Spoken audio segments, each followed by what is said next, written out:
And we got a 1, a 2, a 3, and a hey-ow! Metal Light coming at you January 25th, 2018, Thursday.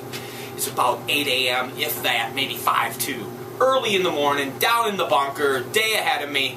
I've been up since, 5:30 a.m. this morning. Early bird gets the worm, right? Kids are off to school, laundry in, house clean. Everyone's out of the bunker. It is my choice to do whatever I want today. So what am I going to do? I'm going to listen to some heavy metal, but first I thought I would start with a video for everyone out there that's even interested in seeing. So let's get to the nitty-gritty. Let's show some things instead of me always ranting. Let's focus more on showing some of my collection and some of the items that I have up for trade. Looking for German helmets, Japanese helmets, bayonets, daggers, flags, you name it, anything. So here we go. Let's start over here. We'll go through my little bit of comic book collection. Here I've got some Kiss Mego. That's the company that made them in the 1970s. I got this great Gene Simmons right here. I picked this up at a garage sale this past summer. Maybe I got $5, $10 into it. Got this Frankenstein I picked up at the flea market, a few years ago. Missing an arm, missing some fingers, but boy, you just can't top these pieces. These are called jigglers. And these would hang from a car rear view window back in the day. Here's another real interesting one. I like this one a lot. Let's pull that one out here to examine it. From the personal collection here. So this is a great one. This is a jiggler in a way. This would maybe come in a gumball machine or at a store. He's got a little kind of caveman outfit there. But overall, great shape and still together. So let's stay online with these jigglers. This is, I don't know if you would call this one a jiggler here, but this is a great, great piece. So this looks like it would go on a window, just a monkey. But these are always great because most of these are typically from the 1960s, 50s, 70s. And so when you can find them where they're not missing a piece, it's always a bonus. Gumball machine finds, dollar store, dime store, whatever you would call them back in the day. So what we've got about 3 Megos, broken legs on these Pauls, missing arm on Peter. But eventually what I'll do is I'll take all of these and I'll sell them as a lot. Now let's move over here. Here we've got a great jiggler. This is one of my favorites. Very oily, to say the least. Missing an arm. I can't remember where I picked this one up, but even with the arm missing, I still absolutely love it.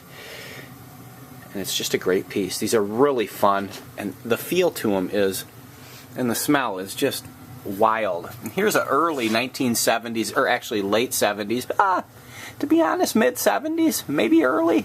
Blah, blah, blah, blah, blah, blah, blah.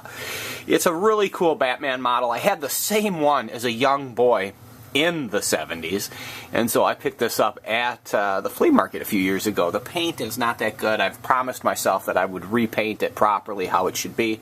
Hopefully we get to it. Here's a jiggler, very proud of. This is my best jiggler, I would have to say, because he's complete. A caveman with his club, little tuft of hair there, and I don't think he's missing anything. He is complete. And boy, they're oily because they have oil in them. I probably shouldn't even have him on this Planet of the Apes box. I've got this great Planet of the Apes model, complete, just minty. Other than being in a shrink of some type, it's as clean as you can get. And I think I need to take my jiggler off of there because I'm concerned with the oil maybe drifting down. I see some light staining right here that could have actually even came from him. Here's a little toy monkey that I absolutely love, these gorillas. And here is a jiggler of a vulture. So I had a vulture with no head, and I had an old gorilla head with no body. And so of course I combined the two. And then here's another jiggler. He's missing half of his leg and half of his arm. And he probably, it looks like he held something too in his hand here, maybe a club or maybe some kind of toy because he looks like a court jester. Planet of the Apes here. I picked this up at the flea market, I want to say last year for $40. Overall, really clean condition. Fun item. Here is a Kiss Mego in the box. The box is rough, but Paul has never been removed from the box, and it's actually autographed by Paul Stanley. This is my father here. He had a comic book store in the 70s, 1980s in St. Paul, Minnesota, and this is a comic book that he had done. Actually, it's just a folder full of the artwork of him, and he would sell those and sell them at conventions. 1986. Really kind of a fun, sentimental piece for me. And so we'll drop down here, boom, boom. And so we've got some great old Aurora. I think that's the proper pronunciation of these models. I've got the Mummy, I've got the Hunchback, I've got the Wolfman, and I've got the Dracula. And that is my dad there in the background. If you can see him, you really can't. The shadowing's too rough. There he is. He was drawn into this comic book. And then here we go. I've got two monsters. It was really a great story. I worked like hell. I met a guy this past summer he had a garage sale, and he had this Monsters box. And overall, pretty nice shape, other than the ding right there on Herman's face. I love that one of Grandpa there. And I just love the green. That's the bottom of it. So, I got that in a trade. I actually gave the other Mego Gene Simmons doll, which was autographed, for this. And I think I had to throw something else in. I can't really remember, but there was no thermos. So, it wasn't even a week or 2 weeks later, I was at the flea market, and this was here, this lunchbox, which is beat to hell. It's rusty, dinged up. Herman's actually good on this one, pretty decent. I got it for 30 bucks, but the treat was this. It had the thermos. The thermos alone has quite a value and can bring anywhere between 50 and 100 bucks depending on who's hunting for it at the time. But so there's my little Munsters collection. And then we'll go down here, just a little model ship that I foolishly picked up at a thrift store for $2 a couple weeks ago. Don't ask me why. Vintage NFL football with autographs that I cannot make out. Not one autograph on it, so I don't know if it's a team. I will continue to do research on that. And there is a great Bearcat NFL, just a vintage football leather helmet, the old leather helmet. Picked that up at a garage sale. You might see that in some of my videos. Here is a great back patch of Celtic Frost from the 1980s. This is an actual one from the 80s, and you would sew that, I guess, on the back of your jacket. And to sum it up, I guess we've kind of wrapped it up there. And then we got our great vintage Real Men Wear Black. Here's a great Harley hat. I had two of these. I let go of one of them in a trade. I made a huge trade for a German helmet, which is right here in Africa Core. And I can't tell you how rare those are to come by that are original. It's a rather small in size, but a beautiful, beautiful helmet. No liner, missing a pin.